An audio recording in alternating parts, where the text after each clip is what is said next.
Great coal-fired pizza. It's got to be a thick crust. It's got to have a snap to it. But then you also get like the char. We happen to be the steward of the oldest coal oven in New York City. There's like a lot of like weird stuff that comes with the coal oven where it's like custom tools and the crazy vacuum cleaner. And I'm the owner. I'm the chef. What's going on, America? We knew coming into this, we are never going to make money on it. The devil comes to me and says, Nino, sign this paper right now. I'll guarantee you never lose another penny in this place. But you're not allowed to make a penny. I'd sign the paper tomorrow.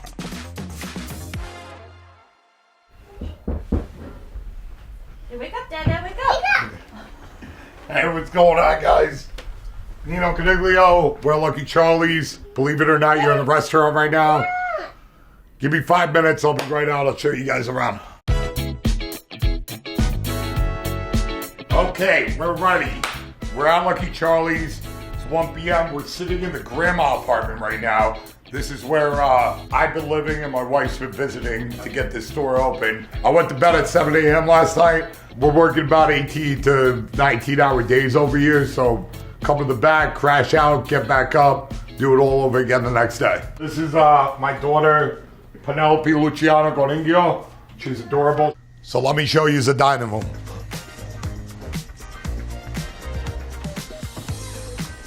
So this is Lucky Charlie's.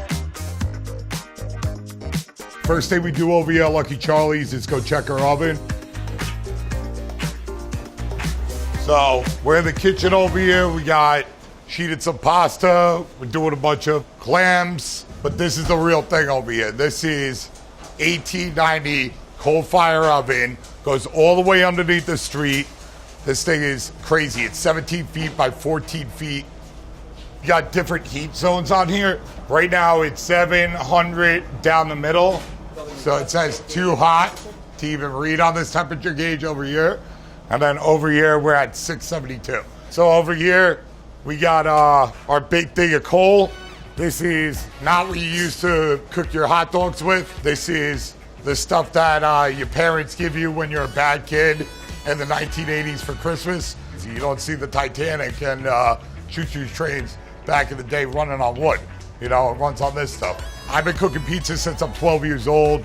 I've done it in every single way you could possibly think of, from old school Bari ovens, Neapolitan wood-fired ovens on forno di legna, steam tube ovens from Italy. Baking pizza is all about the thermal mass of the oven that you're using. The bricks here go all the way to the sidewalk, so there's nothing like it. Also, because of the different heat zones, we can move a pie around. That it started off at 650, goes to 500, goes back to 700, crisp up. Something that you couldn't do really in any other oven that I've ever worked with. Woo! Fire's doing amazing, 2 p.m. Now it's time for the dough. We have a Empire spiral mixer. This creates, as opposed to a planetary mixer over here, where you get like a lot of friction and banging around. Heat is the enemy of gluten development. Once you get too hot, you're breaking the gluten strands. So this allows us to get where we got to go in this world. There's Gregorio. He's a Sicilian Omedegan. He's the only guy that speaks Sicilian dialecto in this whole thing. This neighborhood was the largest Sicilian community in the world outside of Sicily for about 40 years. Amone. So we just dumped the poolish. Right now at Lucky Charlie's, we're doing about 70 doughs a day. We could be doing a lot more, but with the size of the restaurant and the fact that we're not doing deliveries and DoorDash and all the other things, it just is what it is. There's only so many tables. This dough from today will be used 72 hours from now. The reason why we're doing it so low is so you get different tasting notes depending on warm and cold fermentations. What we're doing here is slowly incorporating everything. This is like where we kind of, you know, not sit and twiddle our thumbs, but moral of the story, don't stare at the dough. You'll get lost. It's like a DMT trip or something. It's like, you know what I mean? You'll lose your mind. While we're waiting for this dough to continue mixing, this is our bolognese for our Analetti al forno. Analetti is a very old school Sicilian pasta. You won't find it really anywhere else in Italy. It's a very hard thing to find in New York City. it's a baked pasta. So Analetti's are like little SpaghettiOs, and then Analetti al forno is the pasta, pecorino sardo, caciocavallo, roasted eggplant, peas, primo sali, and it breadcrumbs, and it's all kind of layered up. Yeah, got our little Analetti's over here, and then we bake it in our coal oven after we put them all together. Stick a little pizza dough on top. That creates like a little Mount Etna. Bolognese is, it's from Bologna, so it wouldn't be right to say we're making a Bolognese Bologna thing when we're making a Sicilian thing. So it's just a little bit different. I don't want those Bolognians coming out to whack me out, you know. They got that bologna money. It's 3 o'clock, dough's finishing up, but we got a lot of shit to do. So this is our hand sheet pasta. This is for our cannelloni, which is kind of like a manigot. So this is an egg pasta dough. So farm fresh eggs, imported semolina flour, put it together, let it hydrate for 30 minutes, finish eating, sheet it out, let it rest, boil, blanch, you're done. It's not that hard. But yeah, we're not gonna buy sheets of pasta because that's f***ing gross. You gotta do the hard thing in this world. Otherwise, what are you waking up in the morning for? Most of the stuff on the menu, we kind of landed on because everything's gotta be able to be cooked in this oven over here. Except for the cold stuff. We don't cook the cold stuff. We don't cook the salads. I mean, I don't know. Maybe we should. So we're on cannelloni prep. Gregorio's knocking these things out before service. We have a whipped spinach ricotta with pecorino sardo, which is pecorino from Sardinia. These are Italian terracotta stoneware dishes that, I mean, they're baked at thousands of degrees to make these things, so they can survive almost any temperature. I gotta go throw out a chef coat because I gotta pull this dough out. I don't want to mess up my Uncle Charlie's shirt. Charlie Verde will get really angry with me.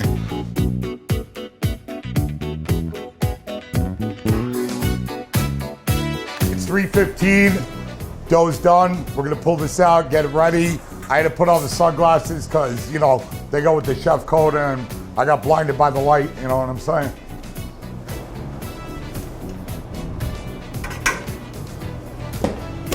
What's going on, America? Yeah, now it's gonna bench rest for 20 minutes. Bench rest is basically where it sits on this table. You're just creating more strength and everything so that when we start dividing and rolling, like, the whole thing's not gonna fall apart. We gotta cover it up so it doesn't dry out. Bing and bong and boom. Dude, this is my breakfast. Bro, I got 6 grams of protein. I got vitamin C in here. You know, it's fresh squeezed Campagna lemons. We're gonna start building our Analetti over here. So one thing you'll find out if you start like looking into, you know, Sicilian cuisine is 80% of everything has eggplant in it. It's eggplant on top of eggplant on top of eggplant, melanzane. So this is the pecorino sardo from Sardinia. You don't normally portion this, Nino? No. Are you out of your mind? Listen, if I portioned all this stuff every day, what's Gregorio gonna do? He's gonna do nothing. Jesus. What, you wanna see if I can do it? You think I can't do this? As much of it seems like not in my character and whatever, like I do like to just put my head down and knock stuff out. You put your head down, you start banging out pizzas, you know, 5 hours, it goes by in 2 seconds. 4 p.m. over here at Lucky Charlie's. The dough is finally ready to shape. So Gregorio's weighing out all the dough. I'm rolling it. So you see how it's smooth over here and you got a little bubble. If you do this too tight, you see the gluten ripping. That's what you don't want to do. You got to get it tight enough to where, you know, it's going to ferment properly without collapsing, but without ripping the gluten apart. So I started making pizza when I was like 11, 12 years old. When I was 20 years old, I went to a pizza competition at the Javits Center, won first place for pizza acrobatics, which is like throwing pizza around. Got on the United States pizza team, got to travel around the world for free, Italy, France, China. So the US pizza team is, it used to be very focused on acrobatics, now it's more culinary focused. Since then, I've won almost every pizza competition, international pizza competition in the world. I've won Chopped. Yeah, I'm like DJ Khaled, all I do is win, win, win no matter what. Even with 6 whiskey sours. I mean, got another 15, 20 minutes to service. Kind of knock this out real quick. See you on the other side. 5:15. Already got orders rolling. We're gonna make some pizza right now. Come see how it's done. How you doing? We got 3 pies on the menu. We got the classic, the red, and the white. That's all you need. You want toppings, we'll throw them on for you. Classic pie, it is fresh mozzarella. It is DOP semi-marzano tomatoes. There's basil in the sauce, but we're not going all like tricolore over here because trying to keep it as close to what I remember from when I was a youth, you know, of cold oven pizza. Usually I've always stretched dough and I've been like very militant about it my entire career, is never touching the crust or the cornichone and pushing the air into it. So you see how I'm stretching it, but I'm never touching this end. So over here, we're doing it a little different. So, and this is the only place I've ever done this. And I even press it out so it doesn't have a crust because, I don't know, that's what I remember. And I think Gennaro Lombardi and Mr. Totono and the late great Andrew Bellucci, you know, they'd be proud. First, pecorino sardo, cheese first because that's how it was and that's how it feels like it's coming out right at the same time. Leone mozzarella, we're not shy. Couple stripes. We're doing stripes because I said so. We got different peels. This one's 7 feet. That one's 20 feet. The other one's 10 feet. All right, so we're going in. You got this?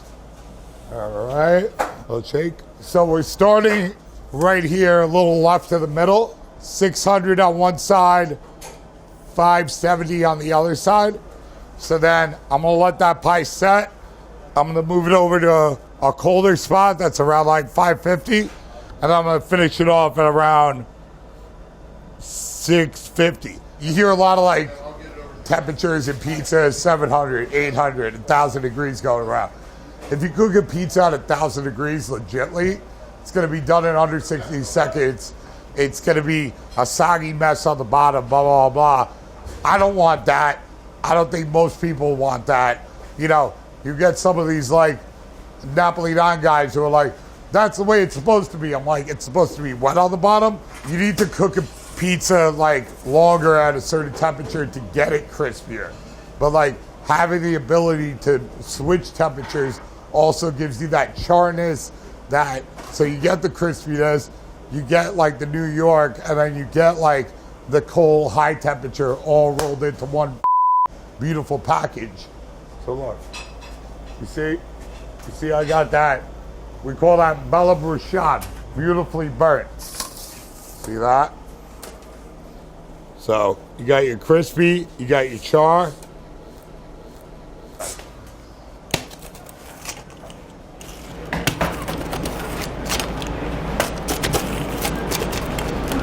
Yeah, that's a crunch. Little 40-month aged Parmesan Reggiano, something else that's pretty hard to find in the world. Sicilian extra virgin olive oil, Finito la Musica.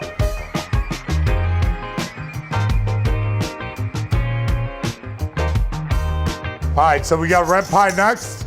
Yeah, this PLO is ridiculous. This whole entire place is ridiculous. Us doing this is ridiculous. I got a wife and a 2-year-old daughter that like come and visit me sometimes because I live in like a grandma apartment in the back, you know? I'm lucky today they're here, but tomorrow maybe not. A healthy amount of pecorino sardo, olive oil, also very healthy amount. That's Sicilian oregano off the branch. You see how it looks different? That's not what your oregano out of your thing and how your pizzeria looks like, right? Because that's a real thing.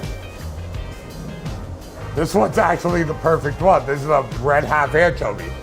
I'm gonna go find the people that ordered this and tell them I'm very proud of them.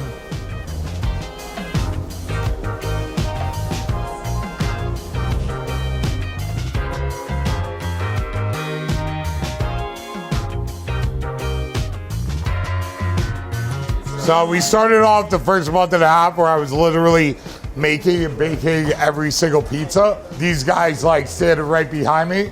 And then, you know, eventually you got to get to a place where, you know, these guys can do it themselves. I'm watching every single pie come upstairs. Like, you'll see me like walk up with like a fork to a customer and check out their undercarriage to make sure it's the right way. The perfect undercarriage is Bella Bruschetta, beautifully burnt. It's 27.7% more than G&D, Golden and Delicious. This is panko breadcrumbs, all right?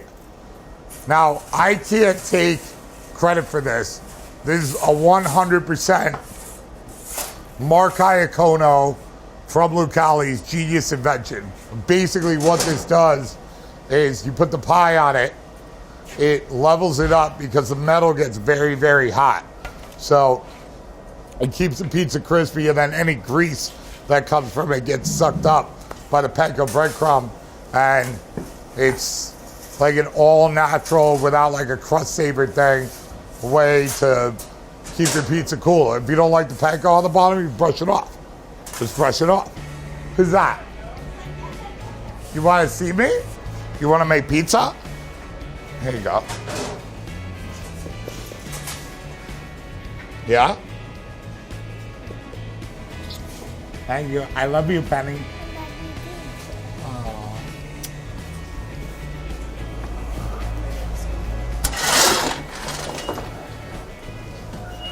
I knew we needed more coal because we needed more coal.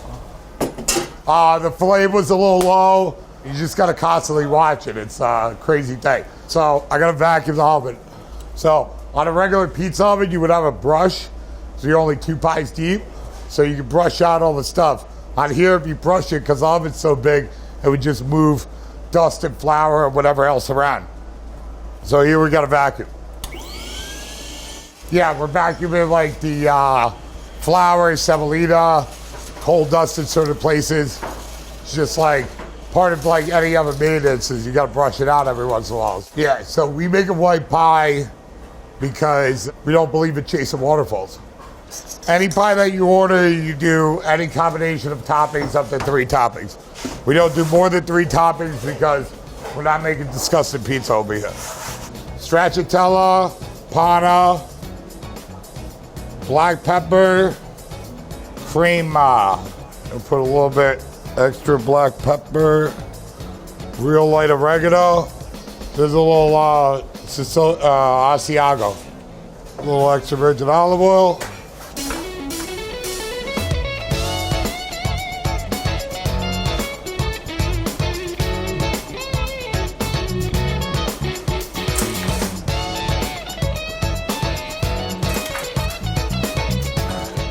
That's a white pie. Not too wet, not too dry. A little basil. You got your black pepper. Deep cuts. Boom. Service.